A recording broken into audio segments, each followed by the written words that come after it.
I'll cool down the fever, so take care of the rest. I received an unexpected call from my sister-in-law while I was at work. At first, I couldn't understand what she was talking about. She said that she had put her 2-month-old baby, who had a 40-degree fever, into my fridge. I'm going on an overseas trip. With that, she abruptly ended the call. I hurried home and checked inside the fridge, but by the time I found my niece, she had already stopped breathing. My anger toward her irresponsibility reached its peak, and I resolved to punish her. I met my husband, who is 2 years older than me, through a mutual friend, and we got married when I was 34. People around us often said, the clumsy Luke and the reliable Abby make a great pair. Indeed, he did have some absent-minded moments, but I was always comforted by his gentle and kind nature. A year passed, and though we hadn't had children yet, we enjoyed a fulfilling life by traveling together on days off when our schedules aligned. Amidst these happy days, however, I had one concern: Luke's younger sister, Allison. They have a significant age gap, and my husband tends to be a little too lenient with her. This was a quiet source of stress for me. We built a house near Luke's family home, and close by, Allison lived with her husband in an apartment. She often barged into our home, relying on my husband. Big brother. She would barge in without even saying excuse me when the door opened, making a beeline for Luke. So, I'm a bit short on money this month. Can you help out? Again. Aren't you managing your household budget properly? I am. But my husband's salary is so low. We spend more than we make. It seemed like Allison didn't have much money for herself, and she would often come to my husband to beg for it. You could get a full-time job or something. Well, my husband wants me to stay home. I was always exasperated by her contradictory, nonsensical remarks, but to Luke, she was probably just his adorable little sister. Though he would say things like, "This is the last time," I had caught him giving her money from his own allowance several times. Well, at least he's not dipping into our savings. Thinking that way, I tolerated it, but then something happened that made me lose all trust in Allison. I was in the kitchen making tea when she left the room, saying she was going to the bathroom. When she didn't return after some time, I went to check and found that the bedroom door, which should have been closed, was open, and she was rummaging through the closet. "What are you doing, Allison?" "Oh, Abby? Perfect timing. I'm borrowing this dress." With my favorite dress in hand, she quickly returned to the living room, grabbed her bag, and headed for the front door. "I didn't say you could take it." "Don't be stingy. I'll return it, don't worry."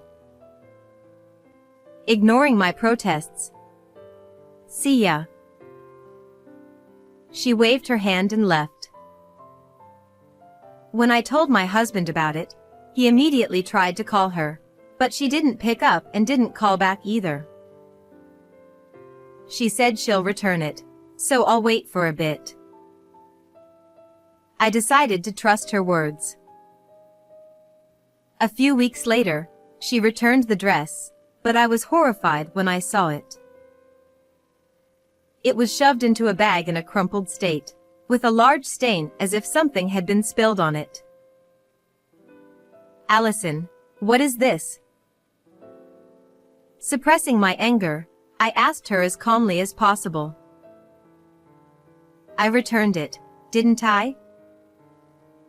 "That's not the issue. It's filthy." What happened? Oh, I got drunk and accidentally spilled something. It'll come out if you take it to the cleaners, right? She spoke as if it was someone else's problem, and even though I knew nothing I said would get through to her, I couldn't suppress my frustration. Then you clean it properly before returning it. And don't just take my clothes without asking anymore. I said it more sternly than usual, and while Allison looked dumbfounded for a moment, I thought she had finally learned her lesson. But then she started grinning. Oh, Abby, don't be mad. Look, when someone young and cute wears it, don't you think the dress looks happier too? She showed me her social media page on her phone. Instead of apologizing, she was trying to one-up me. Seeing that, I lost the energy to even argue. Luke, who had been watching nearby, quickly scolded her, but she didn't seem to reflect on her actions at all. What's the big deal? I'm just speaking the truth. She even sulked and turned away, pouting. No matter how much my husband lectured her, it didn't seem to get through to her, and she acted like she didn't take him seriously at all. It's hard to cut ties with a sibling, even if you want to. Then one day, we found out Allison was pregnant. At the same time, her husband, Tim, was transferred to a different prefecture for work. With some distance, maybe I won't have to deal with this as much anymore. I thought she would go with him, and I secretly hoped for that. Tim's going on a solo assignment, so I might need your help more often. But Allison decided to stay behind. Apparently, she cried to Tim, saying she was too anxious about being pregnant for the first time, and with no one nearby to rely on, it was tough. She wanted to stay in her current apartment and give birth in a more comfortable environment, near her family and us. That makes sense. So my husband and I decided to help out as much as we could. When her morning sickness was bad, I did her grocery shopping, and Luke would check on her after work. Thanks, I really appreciate it. I knew staying here was the right choice. Seeing Allison express genuine gratitude made me feel like she was changing for the better. But my relief didn't last long. As soon as she entered her second trimester and her health stabilized, she started going out, saying, I won't be able to go out once the baby's born. She went out day and night, wearing light clothing that looked too cold, and high heels. I'm worried about her health and their finances too. I was secretly concerned, but without any major problems, she quickly reached her due date and gave birth to a healthy baby girl. They named her Maddie. After spending some time at her parents' house, she returned to her apartment and started visiting us frequently. Big brother, Abby, are you home? She would shout while holding Maddie, without ringing the doorbell, so I had no choice but to answer. She probably did this on purpose, timing her visits for when we were off or when we'd be home. Great, I need to go out for a bit, so can you take care of Maddie? She would drop off a big bag full of diapers and milk and shove my niece into my arms. You can't just spring this on me. I need a break, or I'll go crazy. Besides, think of it as practice for when you have your own kids. With that, she turned around and left.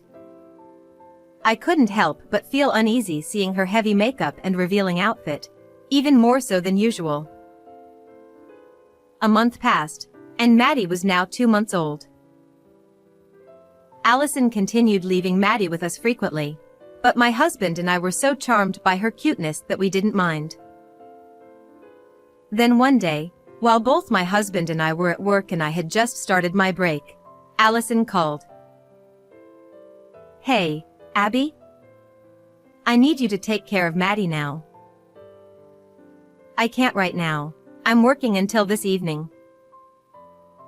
Oh, I see.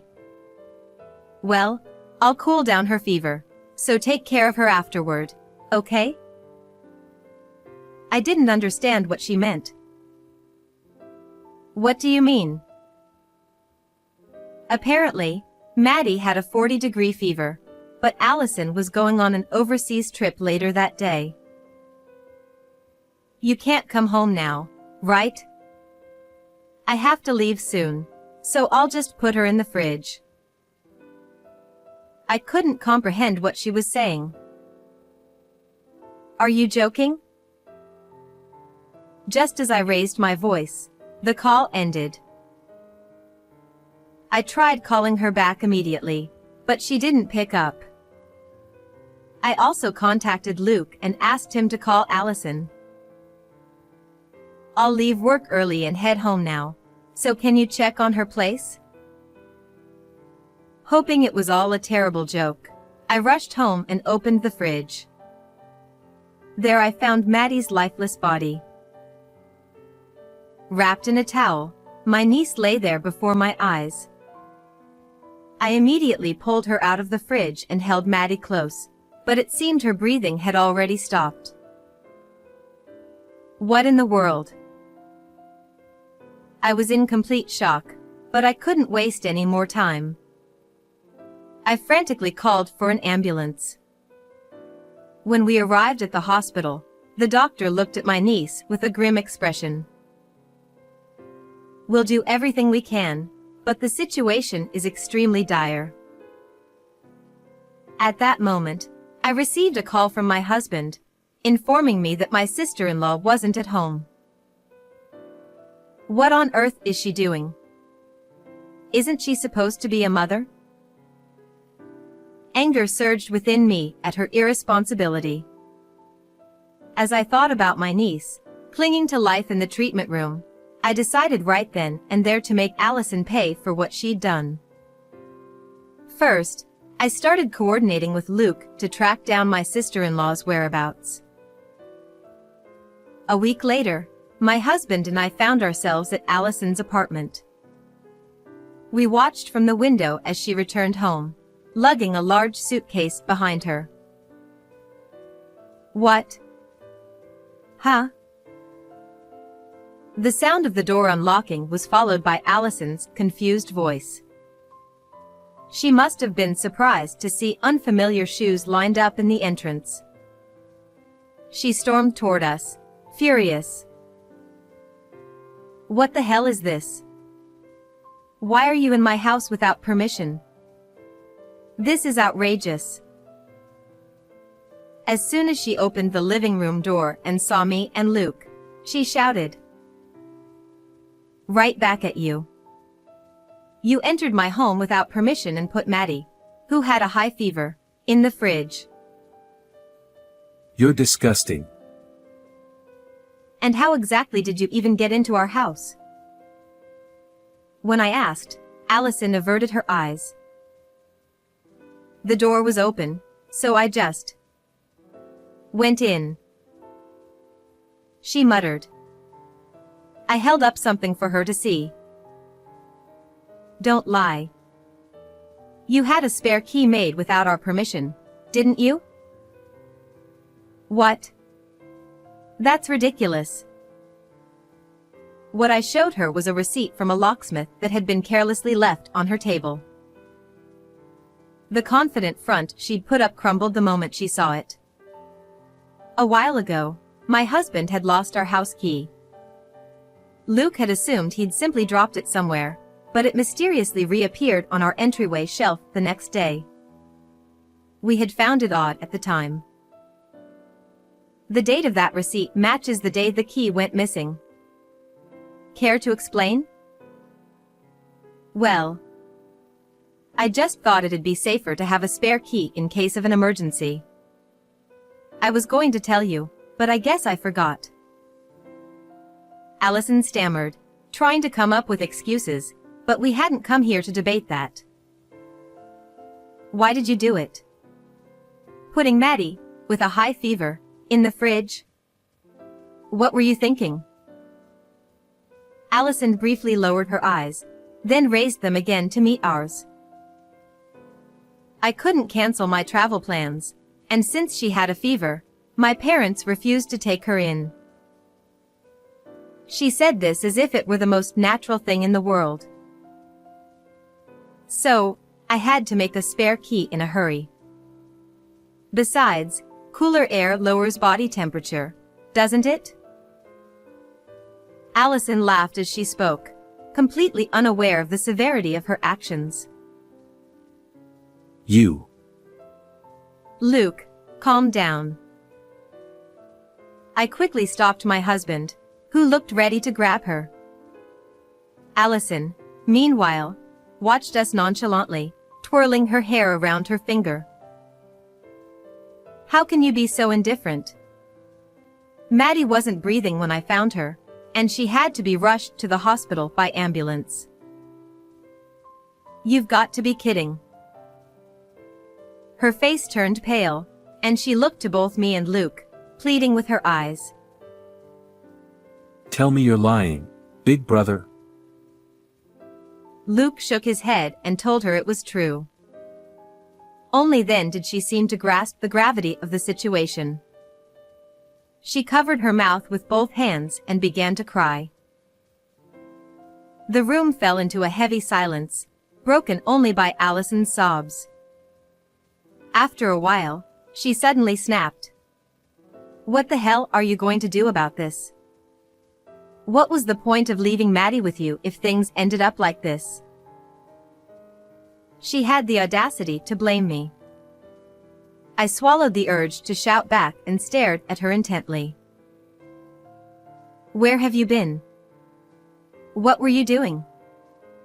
Your phone was off, and you actually went overseas, didn't you? I asked, doing my best to stay calm, but she refused to answer. Fine. Then I'll tell you. Huh? I pulled out a stack of photos from an envelope I had prepared and spread them out on the table. You went on a romantic getaway with this man, didn't you? Allison stared at the photos in my hand before grabbing them. What is this? She shouted. The photos clearly showed her with another man. I had grown suspicious when her clothes were too flashy the day she left Maddie with us, so I'd followed her. My instincts were spot on. She was caught in an embrace with a man, boldly hugging him on the street before they entered a neon-lit hotel. This is an invasion of privacy. She crumpled the photos in her hand and began to tremble with rage. Calm down. I have more. I pulled out my phone and showed her something. Having fun, were you? It was a series of social media posts Allison had made during her trip. In each photo, she struck a pose, beaming. Though the man's face wasn't visible, he was clearly standing beside her. Tracking my social media? That's creepy. You must have way too much free time. You're the one who showed me your account, remember? She tried to corner me with her accusation, but I was quick to reply. I recalled the time she had taken one of my dresses without asking, saying, "Clothes look better on someone young and cute." That's when I remembered her account name, and it didn't take much to find her posts during the trip.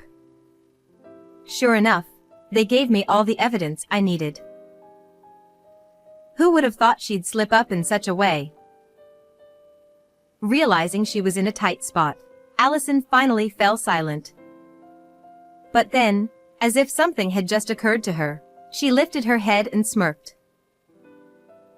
That was my husband I went with. You can't just assume I was on a romantic trip. She looked at me triumphantly. Just then, the door connecting the living room to the next room slammed open.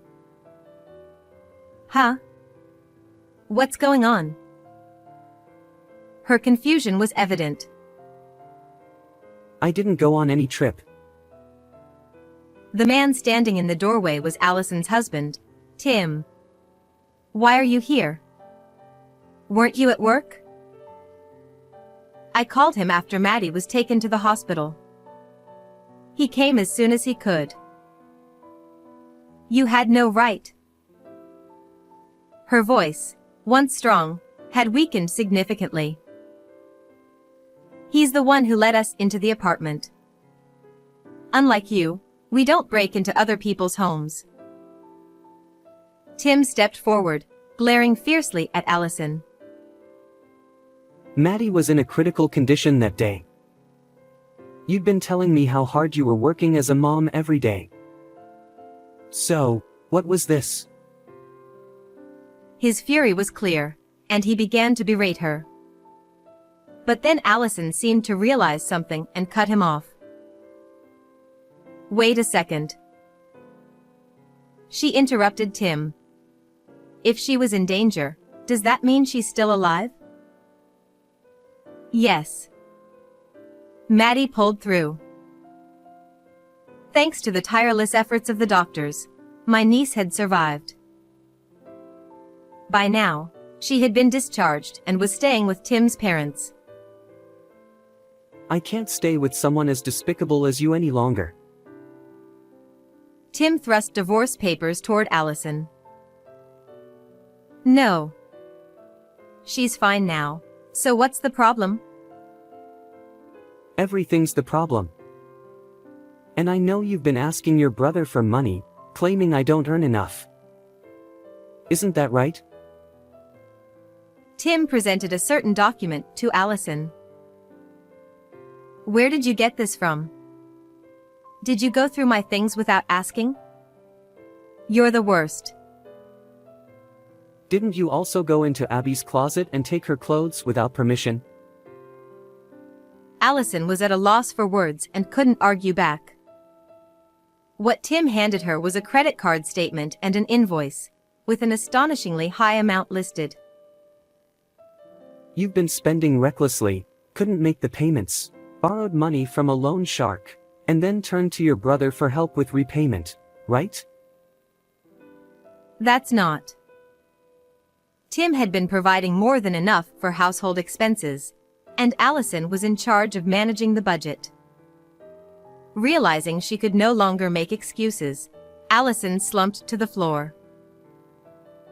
Please forgive me. Parenting is so stressful. I felt so lonely, so I went out to take my mind off things.